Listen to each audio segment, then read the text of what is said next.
Ladies and gentlemen, the President of the United States and the President of Ukraine.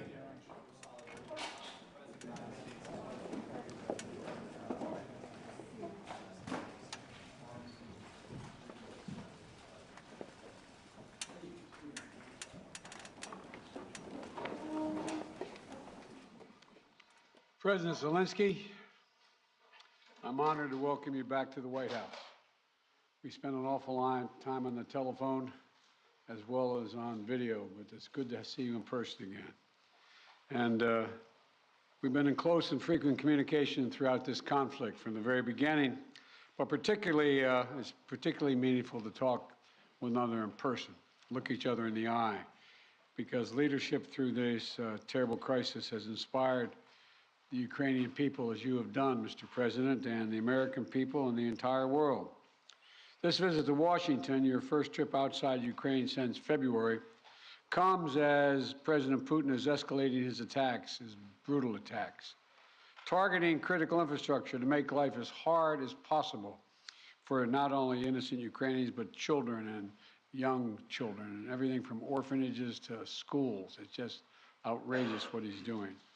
And we've, as we've heard, as we head into the new year, it's important for the American people and for the world to hear directly from you, Mr. President, about Ukraine's fight and the need to continue to stand together through 2023.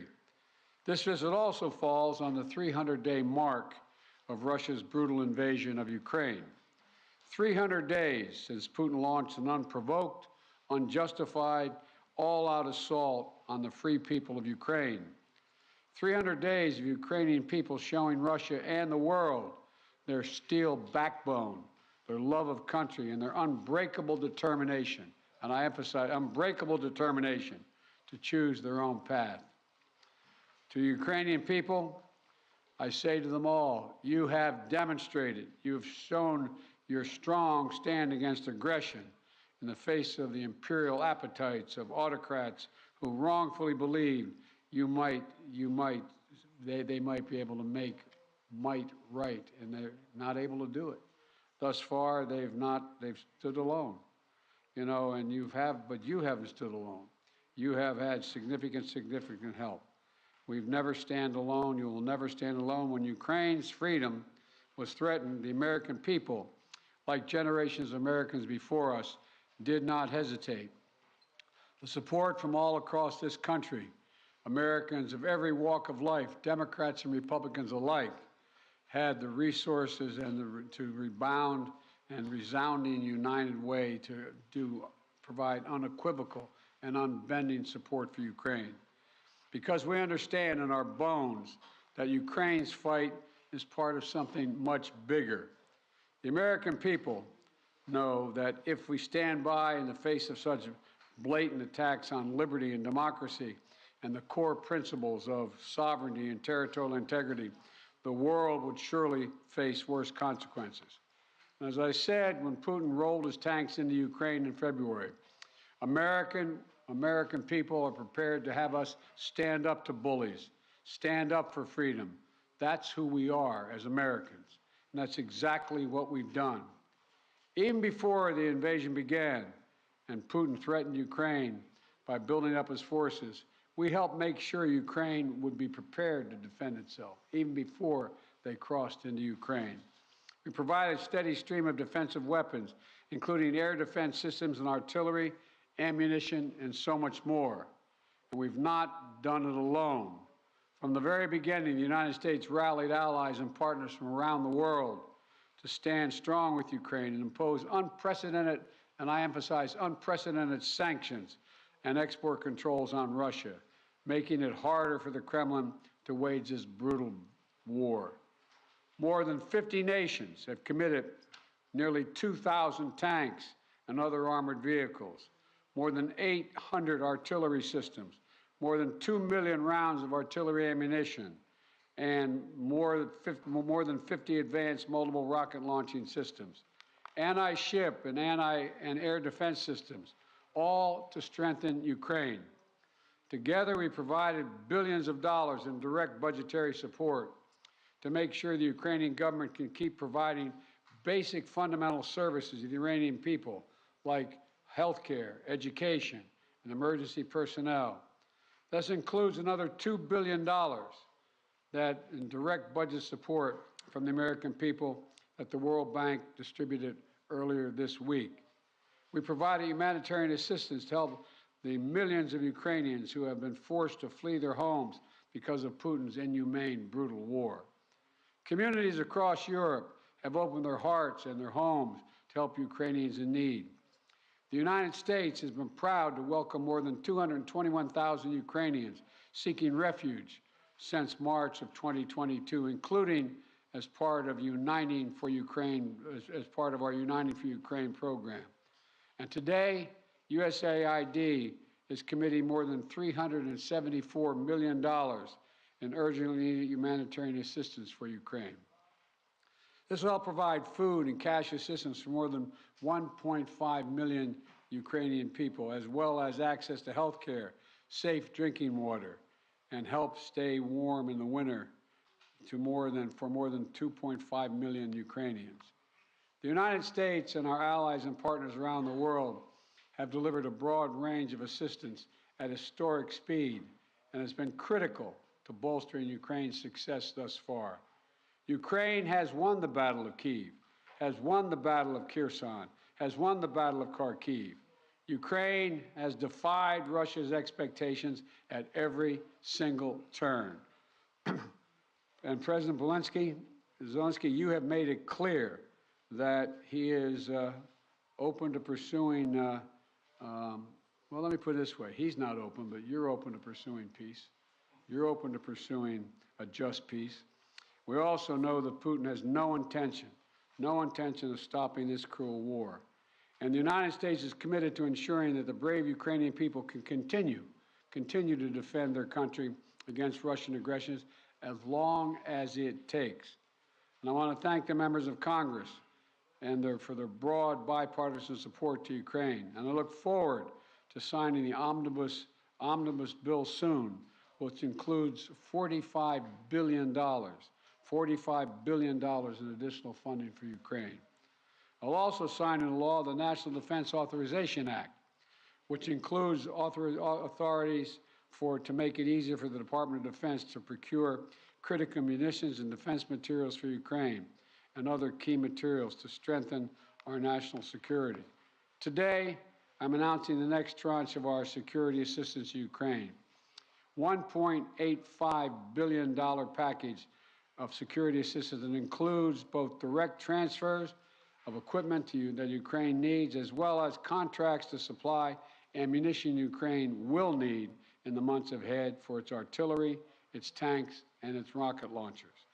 Critically, in addition to these new capabilities, like precision aerial munitions, the package will include a Patriot missile battery, which will train Ukrainian forces to operate as part of the ongoing effort to help bolster Ukraine's air defense. It's going to take some time to complete the necessary training, but the Patriot battery will be another critical asset for Ukraine as it defends itself against Russian aggression. Altogether, today's new security assistance with humanitarian funding amounts to $2.2 billion in additional support for the Ukrainian people. We should be clear about what Russia's doing. It is purposefully attacking Ukraine's critical infrastructure, destroying the systems that provide heat and light to the Ukrainian people during the coldest, darkest part of the year. Russia is using winter as a weapon, freezing people, starving people, cutting them off from one another. It's the latest example of the outrageous atrocities the Russian forces are committing against innocent Ukrainian civilians, children, and their families. And the United States is working together with our allies and partners to provide critical equipment to help Ukraine make emergency repairs to their power transmission systems and strengthen the stability of Ukraine's grid in the face of Russia's targeted attacks. We're also working to hold Russia accountable, including efforts in Congress that will make it easier to seek justice for Russia's war crimes in Ukraine. Let me close with this.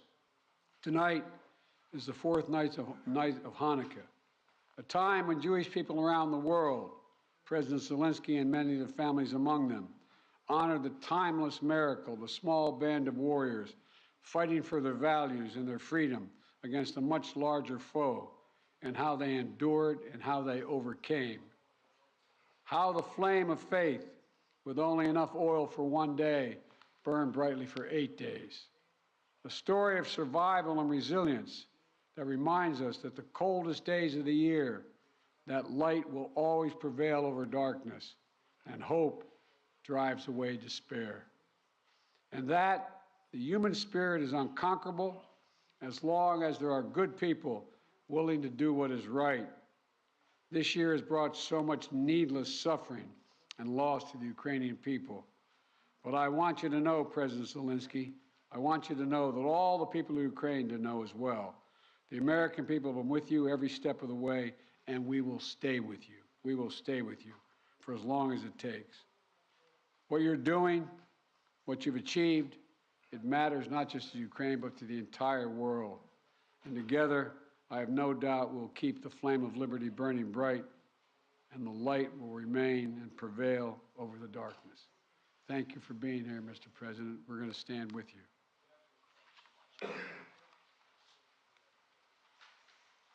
Thank you. Шановний пане президент. Dear Mr. President, please put on the equipment. Once again, Mr. President, President Biden, audience, journalists, ladies and gentlemen, I came here to the United States to forward the word of thanks to the people of America, people who do so much for Ukraine. I am thankful for all of this. This visit to the United States became really a historic one for our relations with the United States and the American leadership. In the last 30 days of this war, we have started a new phase of our interrelations with the United States. We became a real partners and allies with the content. And I felt today during all of my meetings and during our talks. Once again, I would like to thank Mr. President, President Biden, for his candid support and what is very important, the understanding of Ukraine, and for the support of the international coalition to strengthen international law. I am grateful to President Biden for his personal efforts, his steps that unite the partners and global South. When all countries of the world take some position and are focusing on cooperation and mutual understanding, this is very useful for all of the countries, for Ukraine, for the United States. I want to thank the Congress for bipartisan, bicameral support, and I am looking forward to good meetings with the members of the Congress and their support. This is the visit that I'm here today to meet with the Congress. The main issue during my today's talks is to strengthen Ukraine. Next year, our movement forward to fight for our freedom and independence. I have good news returning home. President Biden announced a new package of defense support, about $2 billion, and the strongest element of this package is the Patriot battery systems, something that will strengthen our air defense significantly. This is a very important step to create a secure airspace for Ukraine, and that's the only way we would be able to deprive the terrorist country and their terror attack to strike our energy sector, our people, and our infrastructure. We had a very good negotiation and talks about our strategic steps, which we discussed with President Biden, and what we expect next year and for what we are preparing. This is very important for all Ukrainians, and I am hopeful. And once again, thank you, Mr. President, for 45 billion, because this is a big assistance, and I hope that the Congress will approve this financial assistance for our country. This is almost 45 billion. Thank you very much for the support. Every dollar of this investment for the United States is going to be a strengthening of global security. I know that the American leadership will be strong and will play an important role in global scope. And the United States will help us to defend our values and independence. And regardless of changes in the Congress, I believe that there will be bipartisan and bicameral support. And I know that everybody works for this. And of course, during all of my meetings today, we discussed issues of standoff against terror of Russia, the destruction of our energy infrastructure. We need to survive this winter. We need to protect our people, and we need to be very specific in this area. This is a key humanitarian issue for us right now. This is the survival issue. We are discussing sanctions and legal pressure on the terrorist country, Russia. Russia needs to be held accountable for everything it does against us, against our people, against Europe and the whole free world. And it is very important that we have the peace formula. And for that, we offer very specific steps what America can do to help us to implement them. We propose global formula for peace summit. I'm thankful for our American counterparts that they feel us and understand how important it is to continue and stay on course and work on integrity of the country and international rule of law. We will also need, as soon as our defense capabilities will be strengthened in the next few months. I don't want to discuss it in details right now. I believe you understand why, but I am very grateful to President Biden. Thank you for your attention to all of these issues. Glory to Ukraine. Thank you very much, Mr. President. We're going to take questions from 4 different reporters. I'm going to start with Alex of Yahoo News. Thank you, Mr. President. In 2022, you presided over a bipartisan international coalition to support Ukraine. How will you keep that coalition from fraying in 2023? And President Zelensky, welcome to Washington on this beautiful winter day. What is your message to the American people? Well, answering your questions first, I'm not at all worried about holding the alliance. Наше союзницьке партнерство з країнами Європейського Союзу і іншими країнами. I assume this is simultaneous. All right. Okay. I've never seen NATO or the EU more united about anything at all. And I see no sign of there being any change. We all know what's at stake here. Our European partners, all the more so. They fully understand it. This is about, we've never seen a major invasion of a European country since World War II. And they see no signs that Putin is going to do anything to change that unless we resist and we help the Ukrainians resist. We all know what's at stake. The very idea of sovereignty, the UN Charter. Putin thought he would weaken NATO. Instead, he strengthened NATO. I once said to him that we talk about he wanted to see Europe end up being divided. And instead, what did he do? He produced a more united Europe with Sweden and Finland joining. So I don't see any reason to believe there will be any lessening of support. And as we reach out to our NATO allies, our Secretary of Defense and our Secretary of State, we get continued support, not only there, but also from around the world, from Japan and many other countries as well. So I feel very good about the solidarity of support for Ukraine. Thank you for your question. Thank you very much. You asked me what is the message to Дякую за American people. запитання. tell you very simple things, which are very important for me. And I think so that we have the same values and the same understanding of the life, the sense of the life. My message, I wish you peace. I think that is the main thing, and you understand it only when the war in your country, when somebody like these terrorists from Russia come to your houses. And I wish you to see your children alive and adult. And I wish you to see your children when they will go to universities and to see their children. I think that is the main thing what I can wish you. And of course, to be together with us, jointly, because we really fight for our common victory against this tyranny. That is real life, and we will win. And I really want win together. Thanks so much. Not want, sorry, I'm sure. You call on one of your people, press person? Yeah. Будь ласка.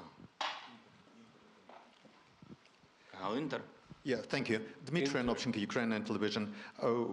President Zelensky, President Biden, I got a question to both of you, but firstly, as Ukrainian, and I mean it, I want to thank the United States for supporting my country. And, you know, my family is in Ukraine, and I definitely understand they will not be alive today if America will not support my country, both politically and militarily. So thank you for this. It's honest. We will. And as of my question, we enter a new phase of this war, and you definitely discussed today which path to choose, how the war could come to an end, and what's next. Will it turn into a new counteroffensive or some kind of peace talks? So, Mr. Biden, Mr. Zelensky, could you share your vision? What's the fair way to end this war, and how do you understand this word's fair peace? Thank you. My view. Your guy. I think we have. Come here. I see. Although I like him very much already.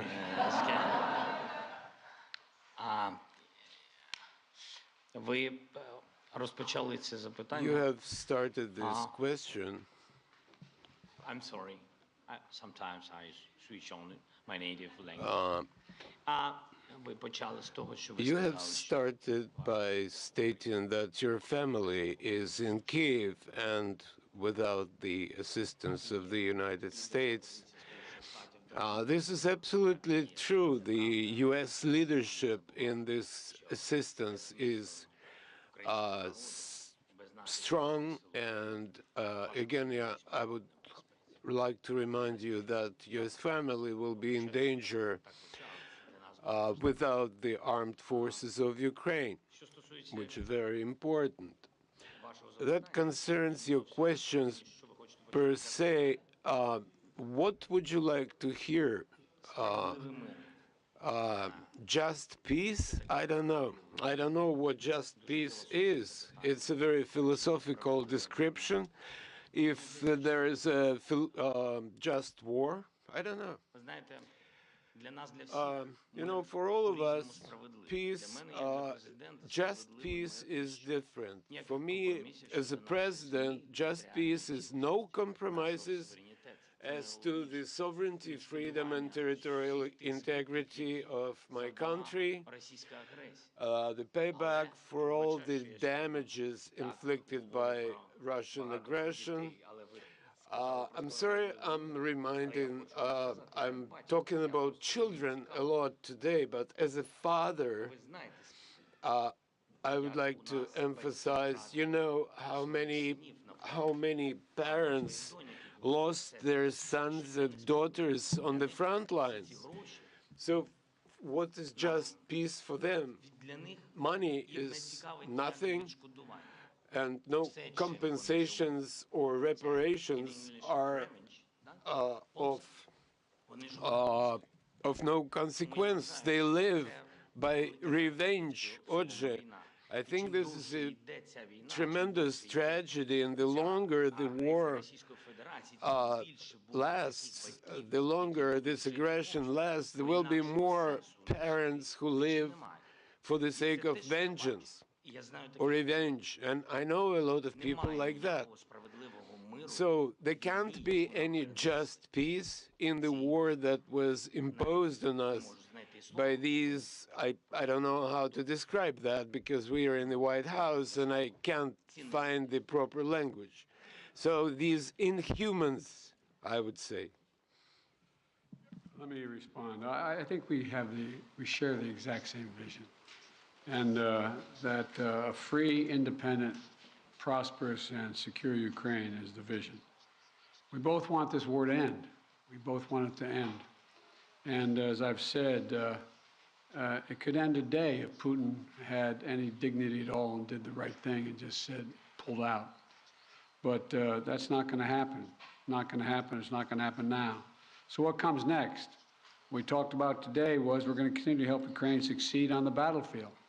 It can succeed in the battlefield with our help and the help of our European allies and others. So that if and when President Zelensky is ready to talk with the Russians, he will be able to succeed as well because he will have won on the battlefield. And, you know, I don't think we should underestimate the impact this war is having on Russia and the losses they're suffering. And you saw just, I think it was 2 days ago, Putin saying that this is much tougher than he thought. He thought he could break NATO. He thought he could break the West. He thought he could break the alliance. He thought he could be welcomed by the Ukrainian people that were Russian-speaking. He was wrong, wrong, and wrong. He continues to be wrong. The sooner he makes it's clear that he cannot possibly win this war, that's when the time we have to put this president in a position to be able to decide how he wants the war to end. My turn, huh? Please, yeah. Phil Matterly of CNN. Thank you, Mr. President. Welcome, Mr. President. Mr. President, to start with you, your advisors often talk about how critically important you view face-to-face interaction. I'm wondering, after spending 2+ hours face-to-face with President Zelensky, what you learned or what you took from the meeting that perhaps you couldn't glean or learn in the phone calls or video conferences, and somewhat tied to that, was there any discussion related to the U.S. assessment that Russia would not take escalatory action now that Patriots are being sent, a Patriot battery will be delivered? Let me answer the first question, the first part of your question. You know I get kidded for saying that there's all politics is personal. It's all about looking someone in the eye, and I mean it sincerely. I don't think there's any substitute for sitting down face-to-face with a friend or a foe and looking them in the eye. And that's exactly what's happening at this moment. We've done that more than once, and we're going to continue to do it. And the winter is setting in, and Putin is increasingly going after civilian targets and women and children, orphanages. This guy is, well, but he's going to fail. And he's going to fail. He's already failed because he now knows that there's no way he's ever going to occupy all of Ukraine. There's no way in which he's going to be accepted by the Ukrainian people. And so he's failed in the past, and it was very important for him and everyone else to see that President Zelensky and I are united, two countries together, to make sure he cannot succeed. And I think I may be mistaken, but I know I judge every leader by the way what they say to me, their consistency, and look him in the eye. This guy has to his very soul is who he says he is. It's clear who he is. He's willing to give his life for his country, and all the folks that came with him today. And so I think it's important for him to know we are going to do everything in our power to see that he succeeds. Thanks. What was the second part of your question? I just asked if you had discussed how the U.S. calculated the escalatory effect of sending a Patriot missile battery to Ukraine. I did not discuss that at all with the president, but we do not. It's a defensive system. It's a defensive weapon system. It's not escalatory. It's defensive, and it's easy to not. And we'd love to not have to have them use it. Just stop the attacks. President Zelensky, again, welcome. You mentioned earlier that you wanted to make this trip for a while now. Why now? And also, can you tell me what you think the message you are sending to President Putin is, given the fact that 24 hours ago you were on the ground in the front lines with artillery echoing behind you, and now you find yourself in the White House standing next to the President?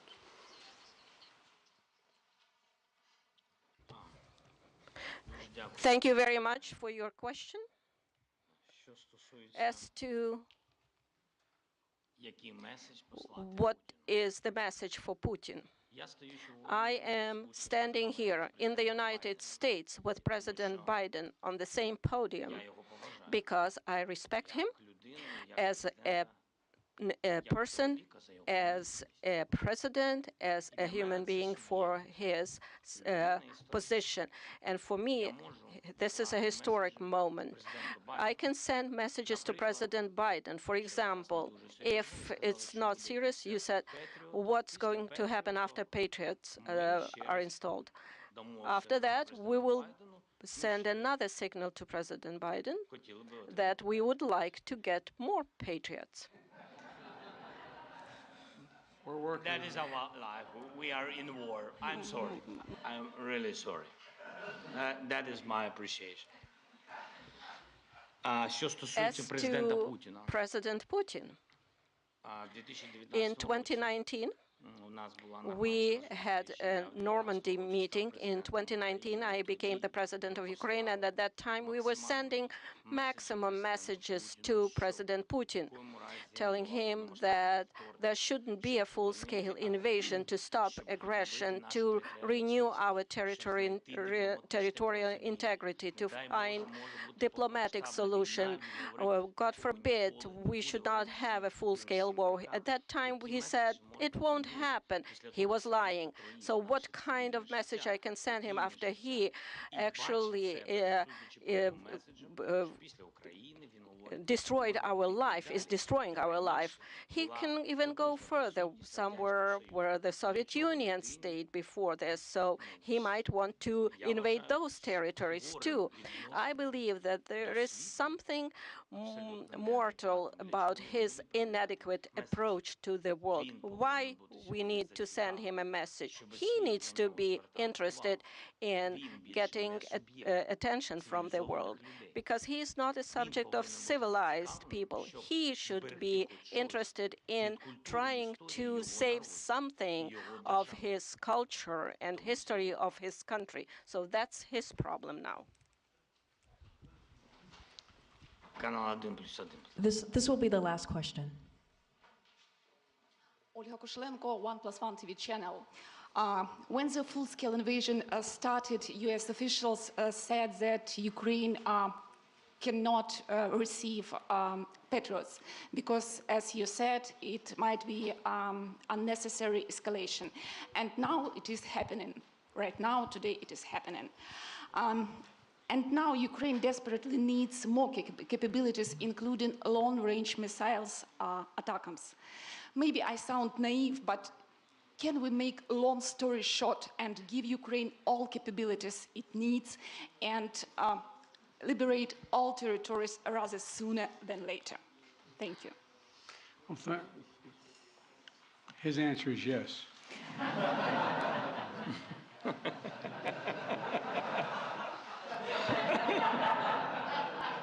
I agree. Let me be straightforward with you here. Look, the fact is that it's important to remember that before Russia invaded, we dedicated an enormous amount of security assistance to Ukraine. And we've given Ukraine what they needed when they needed to defend themselves. And since the invasion, that has resulted in more than $20 billion in terms of security assistance. Just today, I approved another $1.8 billion in additional assistance to Ukraine for it to succeed on the battlefield. And we're focused on working with allies and partners to generate capability in 4 key areas. Air defense, as we know today, the Patriot is the best of that. Secondly is to, and we're looking to do more, we provided hundreds of advanced artillery systems and from dozens of countries. Thirdly, we've worked with partners to get Ukraine tanks and other armored vehicles. And fourthly, we've announced today another 200,000 rounds of additional ammunition. Now you say, why don't we just give Ukraine everything there is to give? Well, for two reasons. One, there's an entire alliance that is critical to stay with Ukraine.